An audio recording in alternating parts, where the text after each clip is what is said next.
Hello everyone, how are you? I hope you are good. मैं हूं राजन और आप देख रहे हैं आर्जन ट्रिक्स। आज के इस वीडियो में मैं केमिकल काइनेटिक्स चैप्टर का जो टॉपिक है फर्स्ट ऑर्डर रिएक्शन, उस पर हम डिस्कस करने वाले हैं। तो इस वीडियो में फर्स्ट ऑर्डर रिएक्शन का डेफिनेशन क्या होता है और कौन कौन से ऐसे एग्जाम्पल होते हैं जो फर्स्ट ऑर्डर रिएक्शन को फॉलो करते हैं, और इसका फर्स्ट ऑर्डर रिएक्शन का डेरिवेशन और हाफ लाइफ टाइम के बारे में इस वीडियो में हम डिस्कस करेंगे। तो चलिए शुरू करते हैं वीडियो को।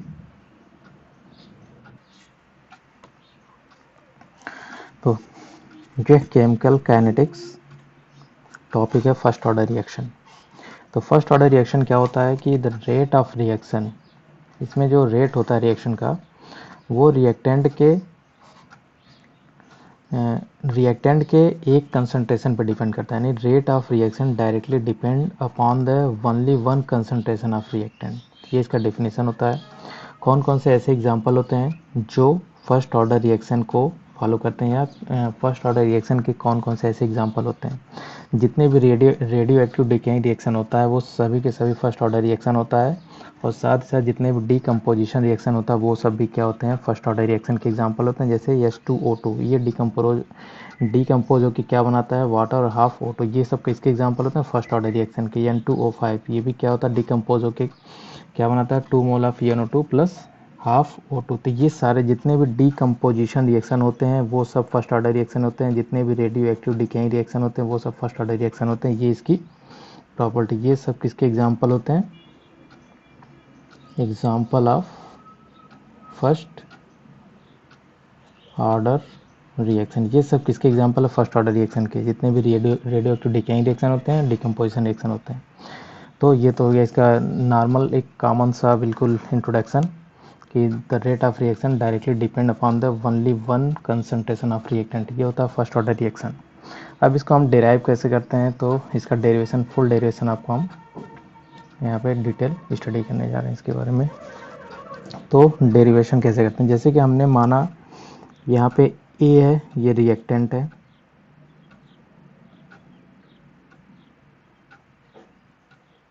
और ये कन्वर्ट हो रहा है प्रोडक्ट में, ये बी, ये प्रोडक्ट है।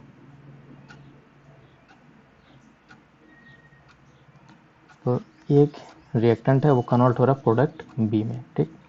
तो अगर हम इसका रेट लिखना चाहें तो कैसे लिखेंगे, तो इसको हम लिखेंगे रेट, ये directly proportional to concentration of reactant के पावर 1 हम क्यों लिख रहे हैं, क्योंकि हम फर्स्ट ऑर्डर रिएक्शन की स्टडी कर रहे हैं। फर्स्ट ऑर्डर की जिस ऑर्डर रिएक्शन की स्टडी हम करते हैं उसके पावर हम यहाँ पे लिखेंगे। जीरो ऑर्डर की करेंगे तो यहाँ जीरो लिखेंगे, फर्स्ट ऑर्डर की करेंगे तो फर्स्ट लिखेंगे, सेकंड ऑर्डर करेंगे तो यहाँ सेकंड लिखेंगे। तो रेट को हम क्या लिखे हैं, rate directly proportional to concentration of reactant के पावर 1, ठीक। अब हम ये प्रोपोर्शनल को हटाएंगे तो क्या होगा, एक यहाँ पे कांस्टेंट आएगा, कांस्टेंट आया के, ये कंसंट्रेशन ऑफ ए के पावर 1, ये हो गया रेट। अब रेट को एक और तरीके से रिप्रेजेंट कर सकते हैं, कैसे, R equal to minus d of concentration of A divided by d t equal to यहाँ plus d concentration of B divided by d t. ये क्या है, रिएक्टेंट और ये प्रोडक्ट का कंसंट्रेशन। यहाँ निगेटिव सिंबल ये शो कर रहा है, ये इंडिकेट करता है decrease the concentration of reactant. यानी समय के साथ साथ रिएक्टेंट का कंसंट्रेशन कम होता जाएगा, वो प्रोडक्ट में कन्वर्ट होता जाएगा। तो यानी प्रोडक्ट का कंसंट्रेशन धीमे धीमे क्या हो जाएगा, बढ़ता जाएगा। तो ये इंडिकेट कर रहा है, यानी ये जो प्लस सिंबल है वो सिर्फ ये इंडिकेट कर रहा है कि increase the concentration of product, ठीक। तो ये निगेटिव सिर्फ ये इंडिकेट करता है कि समय के साथ साथ रिएक्टेंट का कंसंट्रेशन कम होगा और प्रोडक्ट का कंसंट्रेशन बढ़ेगा। तो ये रिप्रेजेंटेशन हम कर सकते हैं रेट का। अब ये भी क्या है, रेट है, और ये भी रेट है, यानी इस आर के वैल्यू को हम उठा के यहाँ पे रख देंगे।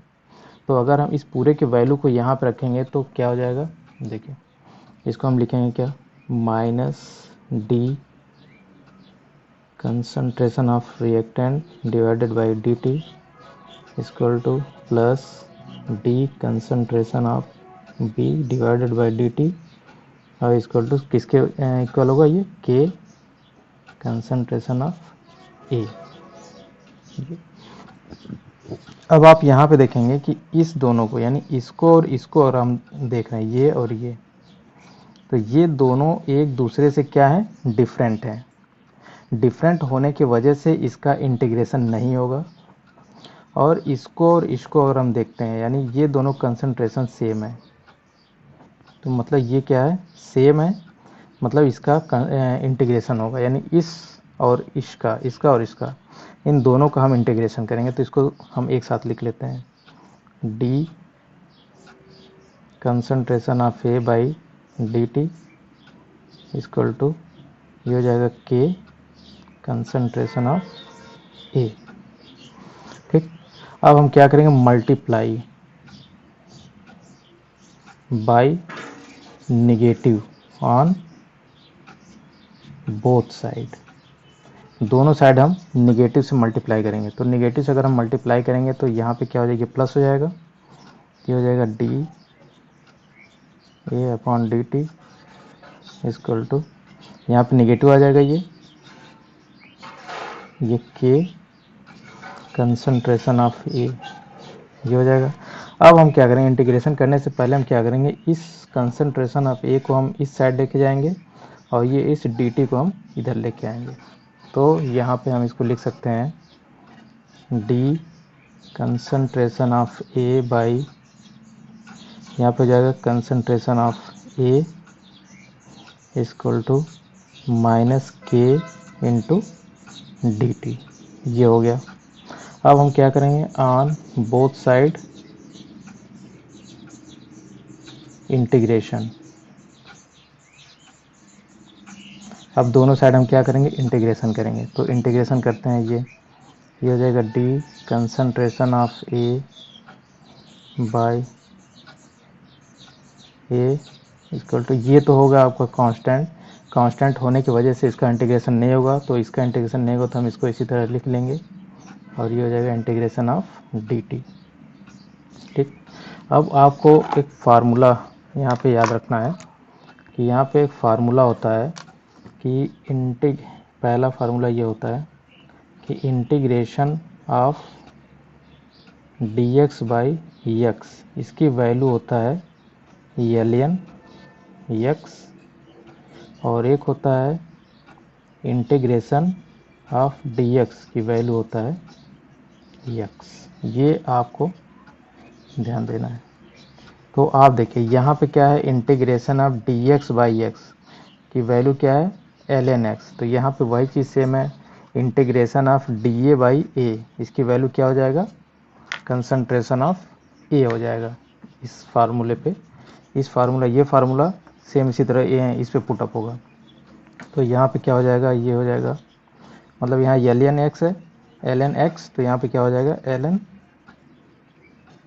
कंसंट्रेशन ऑफ a, ये पूरा का वैल्यू इक्वल टू माइनस के, और यहाँ पे क्या हो जाएगा, ये इंटीग्रेशन ऑफ dx की वैल्यू x है, तो इंटीग्रेशन dt की वैल्यू क्या हो जाएगा, t, ये हो जाएगा t, और प्लस यहाँ पे एक कांस्टेंट आ जाएगा और उसका नाम है इंटीग्रेशन कांस्टेंट। ये आपका क्या है, इंटीग्रेशन कांस्टेंट। जब भी हम इंटीग्रेशन करते हैं तो हमें एक कांस्टेंट मिलता है जिसे हम इंटीग्रेशन कांस्टेंट कहते हैं। तो यही है इंटीग्रेशन कांस्टेंट। अब हमें क्या करना है कि इंटीग्रेशन कांस्टेंट के वैल्यू को फाइंड करना है। तो इंटीग्रेशन कांस्टेंट के वैल्यू को फाइंड करने के लिए हमें क्या करना पड़ेगा कि हमें इनिशियल स्टेज में जाना होगा। इनिशियल स्टेज का मतलब ये होता है कि जब रिएक्शन स्टार्ट नहीं हुआ था उस टाइम हमें रिएक्शन को देखना पड़ेगा। तो जब रिएक्शन स्टार्ट नहीं हुआ था, मतलब जब t इक्वल टू 0 था, when reaction are not started. अब यहाँ पे इंटीग्रेशन कांस्टेंट के वैल्यू कैसे निकालेंगे, उसके लिए हम क्या करेंगे, when reaction are not started. जब रिएक्शन स्टार्ट नहीं था तो उस केस में क्या हो जाएगा कि टी का वैल्यू जो है, यानी जब टी की वैल्यू 0 था, यानी जब रिएक्शन स्टार्ट नहीं था इनिशियल स्टेज पे टी क्या था, 0 था, और कंसंट्रेशन ऑफ ए की वैल्यू क्या था, ए इनिशियल, ये था। ये कब था, जब रिएक्शन स्टार्ट नहीं हुआ था। अब हम क्या करेंगे, इसी के वैल्यू यानी टी की वैल्यू 0 यहाँ और कंसंट्रेशन ऑफ ए की वैल्यू ए नॉट को यहाँ पे हम पुट करेंगे। तो इसको हम लिखते हैं, यहाँ पे देखिए एल एन और कंसंट्रेशन ऑफ ए की जगह हम क्या लिखेंगे, ए इनिशियल, मतलब ए नॉट इक्वल टू यहाँ माइनस के इन टू टी की वैल्यू क्या है, 0, यहाँ पे क्या रखेंगे 0, प्लस ये हो जाएगा आई। अब ये वैल्यू जो होता है वहाँ पे 0 हो जाएगा, इसलिए यहाँ पे इंटीग्रेशन कांस्टेंट का वैल्यू आ जाएगा alien concentration of A not, ये वैल्यू आ गया। अब इस वैल्यू को हम कहाँ रखेंगे, इस वैल्यू को हम इस वाले इक्वेशन में पुट करेंगे, यानी ये इंटीग्रेशन कांस्टेंट का वैल्यू निकल गया। अब इसी इंटीग्रेशन कांस्टेंट को हम के वैल्यू को हम यहाँ पे रख देंगे, मतलब इस पूरे इक्वेशन में। तो हम रखते हैं,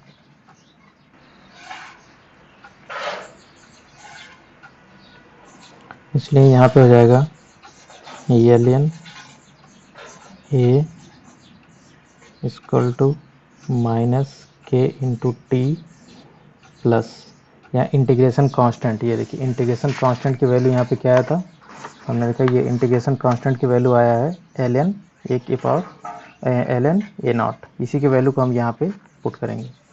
तो यहाँ पे हो जाएगा एल एन, यहाँ आई था तो आई की वैल्यू क्या था, एल एन ए इनिशियल मतलब ए नॉट, ये। अब इस फार्मूला को आपको ध्यान रखना है, जितने भी ग्राफ से रिलेटेड क्वेश्चन होते हैं, यानी ग्राफ को प्लॉट करने के लिए हमें ये इक्वेशन हमें याद रखना है। इसके यानी फर्स्ट ऑर्डर रिएक्शन के जो ग्राफ होते हैं उससे उसको फाइंड करने के लिए ये इक्वेशन हमें याद रखना है। अब हमें क्या करेंगे कि इस पूरे पोर्शन को हम बराबर के इधर लेके जाएंगे, तो ये पॉजिटिव क्या हो जाएगा, सॉरी निगेटिव तो क्या हो जाएगा, पॉजिटिव हो जाएगा, मतलब माइनस के टी को हम बराबर के इधर लेके आएंगे तो ये हो जाएगा कुछ इस तरह, के टी इक्वल टू ये एल एन ए नॉट, और ये एल एन ए को हम बराबर के उस साइड लेके जाएंगे तो ये निगेटिव हो जाएगा, ये हो जाएगा एल एन ए, जो हो गया।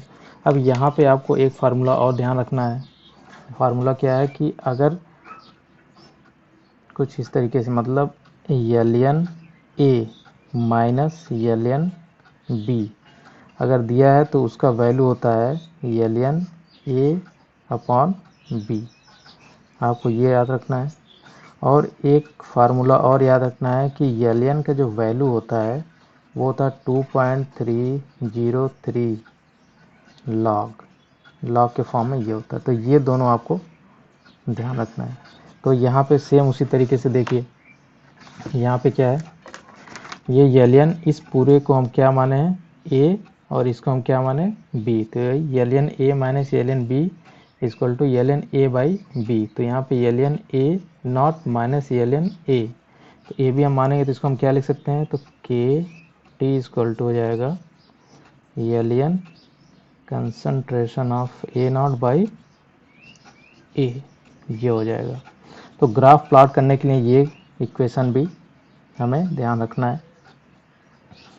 अब यहाँ एल एन की वैल्यू क्या होता है 2.303 लॉग, अब इसी के वैल्यू को हम यहाँ पे रख देंगे तो ये हो जाएगा, इसलिए के टी इक्वल टू हो जाएगा एल एन की वैल्यू क्या है 2.303, अब log A concentration of A naught by A, ये हो गया। अब हमें इसमें फाइंड करना था क्या कि rate constant for first order reaction, हमें रेट कांस्टेंट निकालना मतलब के की वैल्यू निकालना है, तो हम टी को इस साइड लेके जाएंगे, तो overall rate constant for first order reaction क्या आ जाएगा 2.303 divided by t log concentration of initial upon concentration of final. तो ये हमारा आ गया rate constant for first order reaction. First order reaction का रेट कांस्टेंट ये है। ये क्या है? Rate constant, rate constant for first order reaction. यह है rate constant for first order reaction. तो ये मेन हमारा फार्मूला हो गया। तो अगर हमने एग्जांपल क्या लिया था कि ए रिएक्टेंट है, वो प्रोडक्ट में कन्वर्ट हो रहा है। तो एग्जांपल में जैसे कि अगर वही हमने लिया था कि ए क्या था? रिएक्टेंट था, ये कन्वर्ट हो रहा था प्रोडक्ट यानी बी प्रोडक्ट में। तो अगर हम ये जब t इक्वल टू 0 यानी इनिशियल स्टेज पे जब रिएक्शन स्टार्ट नहीं हुआ था, तो हमने माना कि जो रिएक्टेंट है उसका ए मोल है, यानी इनिशियल स्टेट पे रिएक्टेंट ए है। उस कंडीशन में प्रोडक्ट 0 होगा क्योंकि रिएक्शन स्टार्ट नहीं हुआ था। हम देख रहे हैं कि t equal to time t पर ये x मोल हमें प्रोडक्ट मिला है। तो x मोल हमें प्रोडक्ट मिला है, मतलब ये है कि a में से x मोल डिसोसिएट हो गया। तो मतलब a माइनस x, यानी टोटल ओवरऑल a था, इसमें से x मोल डिसोसिएट हो गया, तो टूट गया और वो प्रोडक्ट में कन्वर्ट हो गया, तो मतलब x बना। तो इसलिए इसको हम लिख सकते हैं इस फॉर्म में। अब इसी के वैल्यू को अगर हम रेट कांस्टेंट में रखेंगे तो कैसे रखेंगे? k equal to 2.303 divided by t log. अब यहाँ देखिए ये क्या है? इनिशियल और ये है फाइनल। तो इनिशियल कितना हमने लिया था? ए। तो इनिशियल आपका हो जाएगा ए डिवाइडेड बाई फाइनल, ये फाइनल है। अब फाइनल कितना है? ए माइनस सी एक्स, ये फाइनल है ए माइनस सी एक्स। तो ये एक फार्मूला आपको ये भी ध्यान रखना है कि इस क्वेश्चन को कैसे सॉल्व करेंगे, तो इससे ये फार्मूला पे क्वेश्चन सॉल्व होगा। तो ये भी क्या है? Rate constant for first order reaction. तो फर्स्ट ऑर्डर रिएक्शन का रेट कांस्टेंट ये है मेन फार्मूला। अब हम इसके हाफ लाइफ टाइम के बारे में डिस्कस करने वाले हैं। चलिए हाफ लाइफ टाइम देख लेते हैं। तो ये हाफ लाइफ टाइम है। तो हाफ लाइफ टाइम में मतलब टी हाफ इसका क्या होता है कि it is the time in which half of initial amount, यानी इनिशियल अमाउंट का हाफ यानी आधा of reactant consume in reaction, यानी रिएक्शन में जो रिएक्टेंट है उसका जो इनिशियल अमाउंट है उसके हाफ कंज्यूम होने में कितना टाइम लगता है, इसी को हम कहते हैं हाफ लाइफ टाइम। तो इसको निकालने के लिए क्या करेंगे? हाफ लाइफ टाइम मतलब टी की वैल्यू क्या हो जाएगा? यहाँ पे टी हाफ हो जाएगा, टी की वैल्यू टी हाफ हो जाएगा। और यहाँ कह रहा है कि रिएक्टेंट का जो इनिशियल अमाउंट होता है, इनिशियल अमाउंट का मतलब होता है कंसंट्रेशन ऑफ ए नॉट, इसी को हमने इनिशियल माना था। तो इनिशियल अमाउंट का हाफ यानी बाई 2, ये हो जाएगा किसका?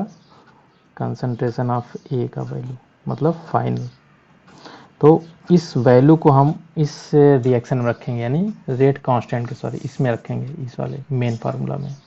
तो वही कह रहा है कि टाइम पीरियड क्या होता है कि it is the time in which half of the initial amount of reactant consume in reaction, यानी रिएक्शन में रिएक्टेंट का जो इनिशियल अमाउंट होता है उसका हाफ कंज्यूम होने में कितना टाइम लगता है, इसी को हम कहते हैं हाफ लाइफ टाइम। तो इसमें हाफ लाइफ टाइम में टी बिकम क्या हो जाएगा? टी हाफ, और कंसंट्रेशन ऑफ ए की वैल्यू क्या हो जाएगा? Concentration of A naught by 2। तो इस वैल्यू को हम उसमें रखेंगे, तो ये हो जाएगा के इक्वल टू ये 2.303 डिवाइडेड बाई टी। यहाँ पे टी था तो टी की वैल्यू हम क्या रखेंगे? T half, T half. फिर क्या हो जाता? लॉग, यहाँ था ए नॉट, और फिर ये देखिए फार्मूला है ये, यहाँ पे A naught divided by concentration of A. तो ए की वैल्यू की जगह पे हम क्या रखेंगे? ए नॉट बाई 2। देखिए यहाँ पे हम लिखेंगे ए नॉट बाई 2। अब यहाँ से ये और ये ए नॉट दोनों कैंसिल हो जाएगा, तो ये बचेगा 2.303 divided by T half log ये ऊपर जाएगा, हो जाएगा 2, तो log 2 हो जाएगा। और log 2 की वैल्यू होता है 0.301, ये होता है वैल्यू। ठीक, अब ये इस वैल्यू को हम यहाँ पे पुट करेंगे, मतलब ये हो जाएगा 2.303 into 0.301 divided by T half. अब इसको हम सॉल्व करेंगे तो ये आ जाएगा 0.693 बाई टी हाफ। तो के की वैल्यू है, हमें निकालना है टी हाफ, तो टी हाफ उस साइड जाएगा, तो मतलब के टी हाफ इक्वल टू हो जाएगा 0.693 बाई के। तो ये आ गया हमारा टी हाफ की वैल्यू, ये आ गया टी हाफ की वैल्यू। ये देखिए,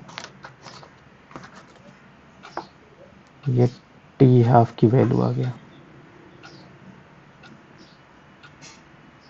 तो टी हाफ की वैल्यू क्या है, 0.693 बाई के। तो यहाँ पे सब हमने टी हाफ की वैल्यू भी बता दिया। और इसकी यूनिट की अगर हम बात करते हैं तो इसका यूनिट जो होता है,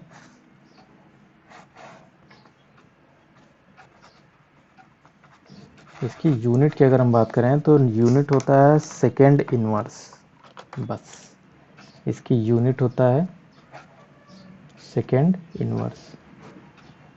तो यहाँ पे हमने 3 चीज़ डिस्कस किया, हाफ लाइफ पीरियड, यूनिट और इसका डेरिवेशन किसका, फर्स्ट ऑर्डर रिएक्शन का।